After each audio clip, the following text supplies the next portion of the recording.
Shalom, puji nama Tuhan. Bapak Ibu yang dikasih dalam Tuhan Yesus Kristus, saya percaya bahwa setiap kita terus ada dalam penyertaan Tuhan. Saya percaya setiap kita terus mengalami kebaikan Tuhan yang luar biasa dalam kehidupan kita hari lepas hari. Saya percaya kalau hari ini kita ada, semua karena Tuhan, amin. Dan kita percaya bahwa Tuhan yang terus memampukan kita untuk ada sampai hari ini, melewati segala hal di dalam sepanjang kehidupan kita. Bapak Ibu yang dikasih dalam Tuhan Yesus Kristus, dengan penuh sukacita kita akan belajar sama-sama akan kebenaran firman Tuhan pada sore hari ini. Namun sebelumnya, saya akan pimpin kita di dalam doa. Kita akan berdoa dulu untuk minta hikmat Tuhan dan untuk minta Tuhan memimpin kita, sehingga kita mengerti, bahkan bisa melakukan setiap kebenaran dalam kehidupan kita hari lepas hari. Kita berdoa. Saya akan pimpin kita dalam doa. Kita berdoa. Bapa, dalam nama Yesus Kristus, kami bersyukur kepada Tuhan. Karena Engkaulah Allah kami yang baik, Engkaulah Allah kami yang sungguh mengasihi kami. Pimpinan Tuhan terus kami rasakan bagi hidup kami, dan kami menjadi orang-orang yang terus taat, menjadi orang-orang yang terus mengerti bahwa Engkau adalah Allah yang tidak pernah meninggalkan kami.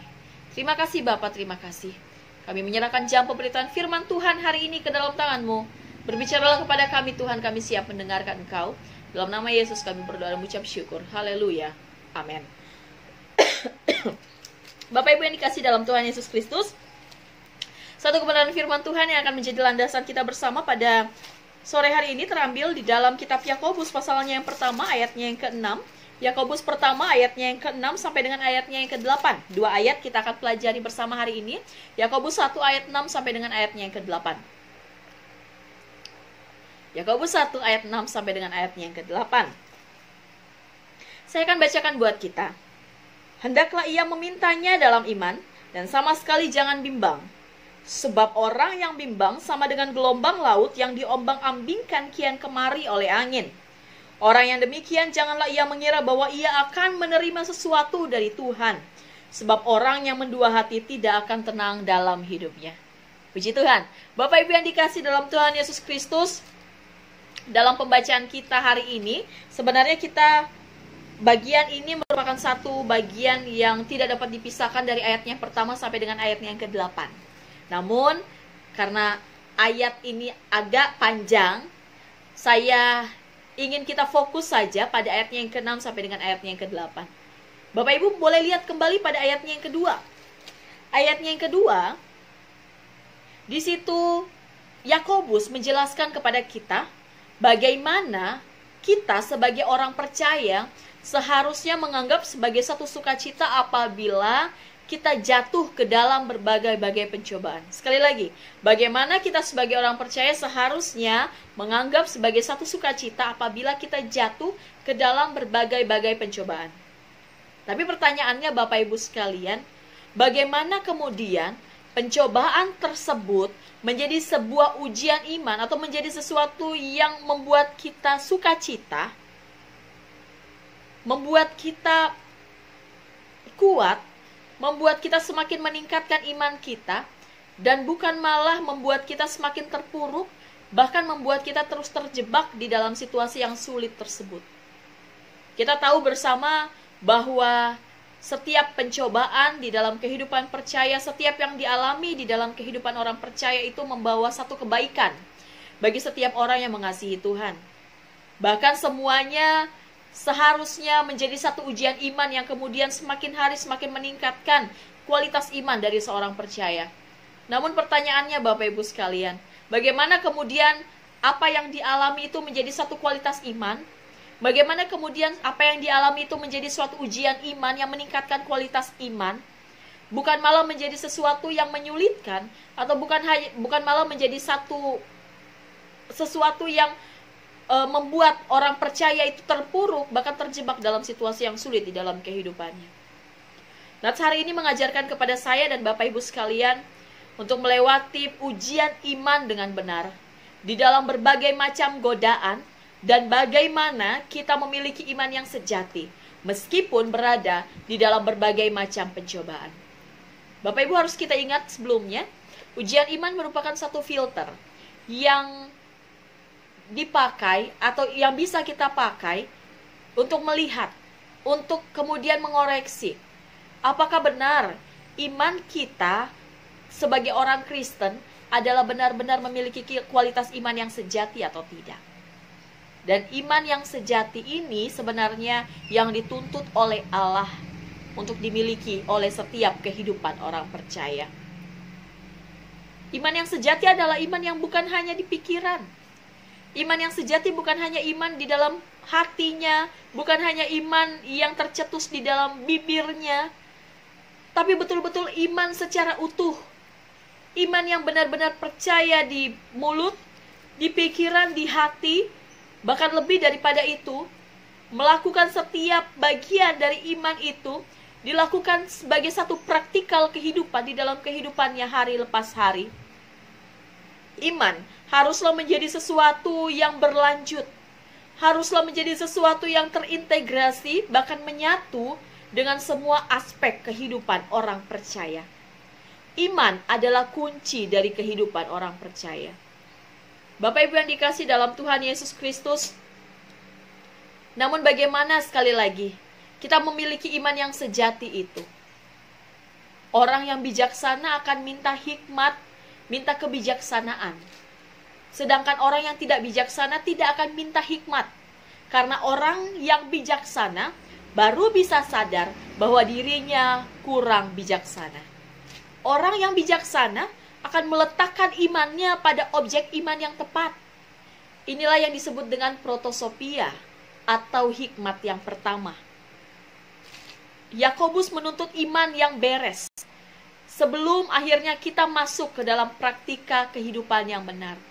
Sekali lagi Bapak Ibu, orang yang bijaksana tahu bagaimana menempatkan imannya. Orang yang bijaksana tidak akan meletakkan pengharapan sedikit pun ke dalam dunia. Sehingga Bapak Ibu yang dikasihi dalam Tuhan Yesus Kristus, kalau kita mau menjadi orang-orang yang mengerti atau yang bisa menjadikan berbagai-bagai pencobaan itu sebagai sukacita dalam kehidupan kita, hal pertama yang harus kita lakukan adalah minta kebijaksanaan hikmat dari Tuhan. Minta hikmat dari Tuhan. Minta hikmat untuk betul-betul tahu bagaimana kita harus bersikap, bagaimana kita harus menyikapi segala hal yang terjadi dalam kehidupan kita. Minta hikmat dari Tuhan.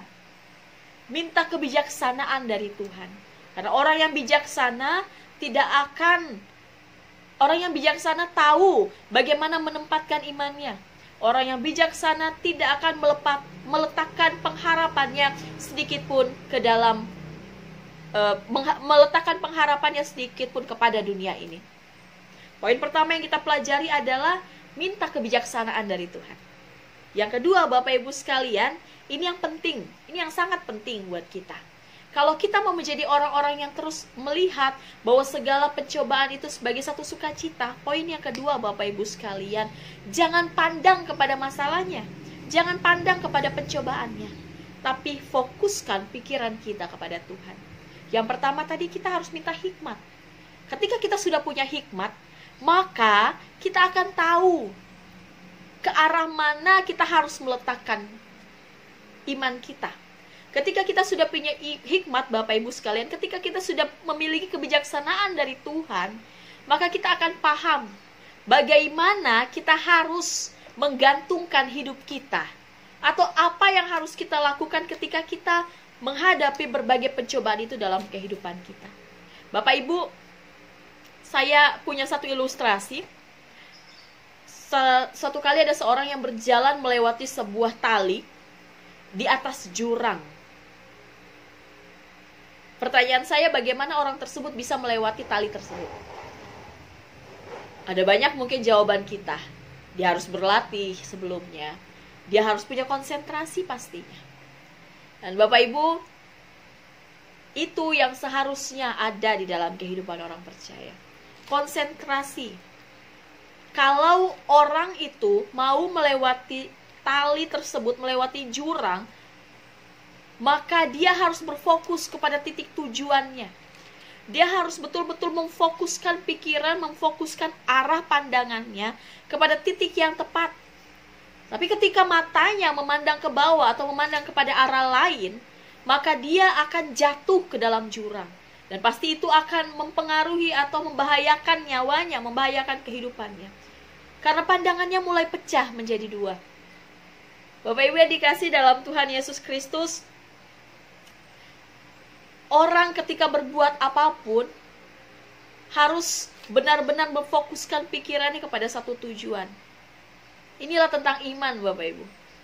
Kalau kita mau memiliki iman yang sejati, di dalam kita menghadapi berbagai-bagai pencobaan kehidupan, kalau kita mau tahu, kalau kita mau menjadi orang-orang yang terus bersuka cita, dan mau bahwa apapun yang terjadi atau pencobaan-pencobaan itu kemudian meningkatkan kualitas iman kita, jangan pandang masalahnya, tapi pandang kepada Tuhannya. Jangan pandang kepada sebesar apa Bapak Ibu mengalami masalah itu, tapi pandang kepada sebegitu besarnya Tuhan yang menyertai kita akan melewati segala masalah itu.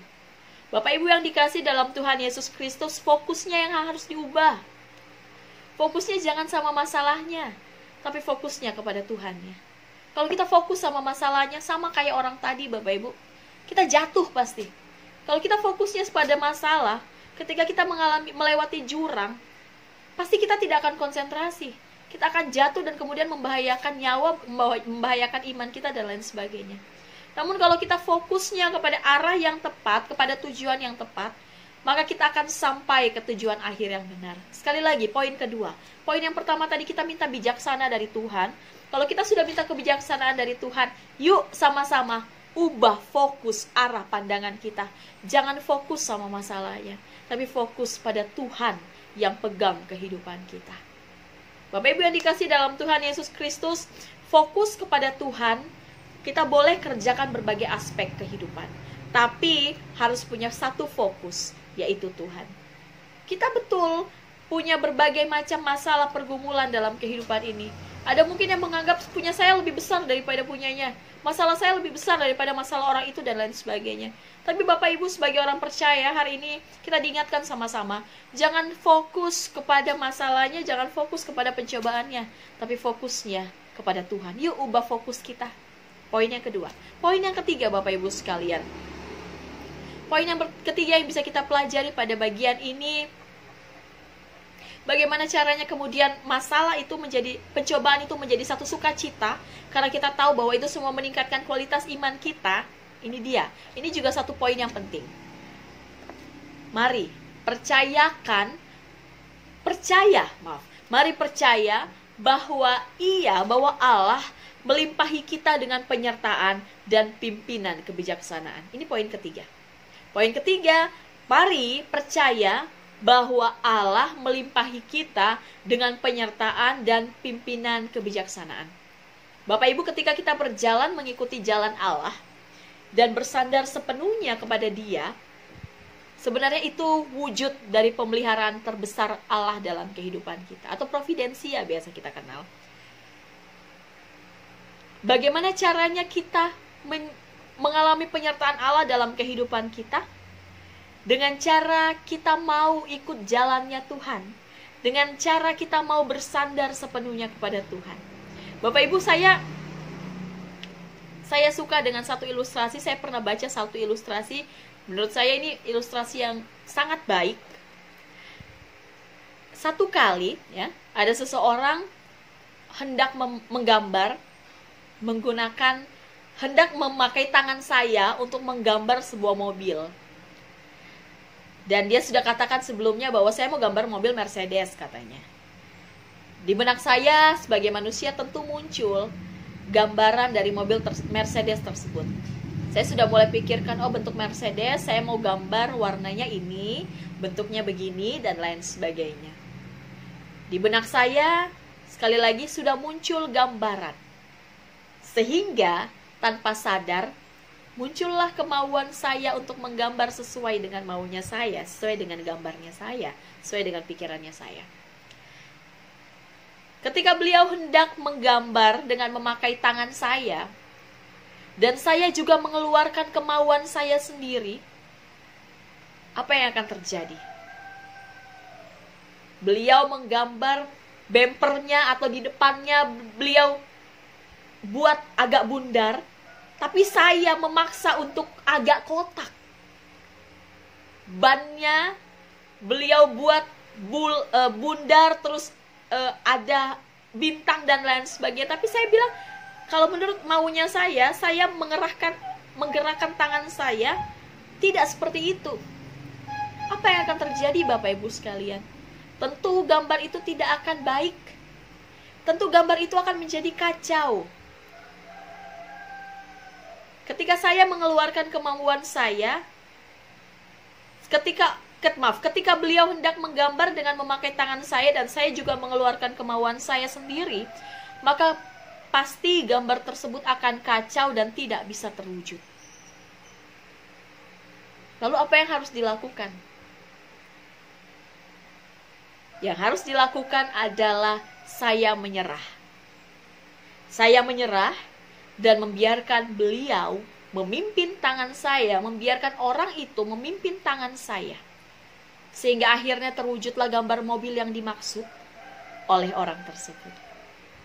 Dan pasti gambar itu merupakan gambar yang baik. Bapak Ibu yang dikasihi dalam Tuhan kita Yesus Kristus, hidup kita di dalam Tuhan juga seperti itu. Kalau kita, atau sewaktu kita menjadi orang yang kita merasa bahwa kita mampu, kita merasa bahwa kita tahu apa yang harus kita lakukan, justru apa yang kita lakukan itu atau kehidupan kita menjadi rusak. Sama ya dengan contoh yang tadi saya jelaskan Bapak Ibu. Tuhan punya rancangan yang baik bagi kita. Tuhan mau sebenarnya. Tuhan hanya bilang, saya punya rancangan yang baik buat kamu. Mau gak kamu serahkan hidup kamu sepenuhnya kepada Tuhan? Mau gak sih kamu serahkan tanganmu untuk saya atur, untuk menggambarnya seperti maunya saya? Dan itu merupakan gambar yang terbaik.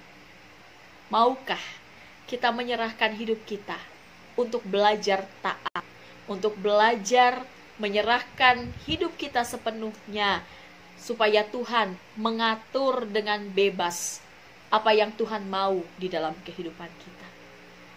Bapak Ibu yang dikasihi dalam Tuhan Yesus Kristus, itulah providensia, penyertaan Allah. Yakobus mengajarkan kita untuk senantiasa menyadari adanya tangan Tuhan yang sedang menata kehidupan kita. Pertanyaannya, kita mau taat enggak? Kita mau berserah tidak? Ataukah kita mau hidup berdasarkan maunya kita sendiri? Atau apakah kita mau menggambar maunya kita sendiri dan kemudian memaksakan kehendak kita kepada Tuhan? Bapak Ibu yang dikasihi dalam Tuhan Yesus Kristus, poin yang ketiga kita pelajari bersama pada sore hari ini.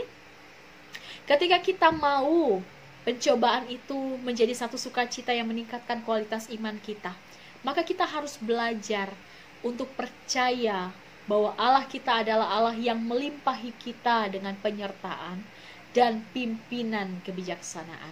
Ketika kita menjadi orang-orang yang percaya bahwa penyertaan Tuhan itu luar biasa dalam hidup kita, dan bahwa Tuhan selalu memimpin kita di dalam kebijaksanaan, maka kita akan menjadi orang-orang yang taat.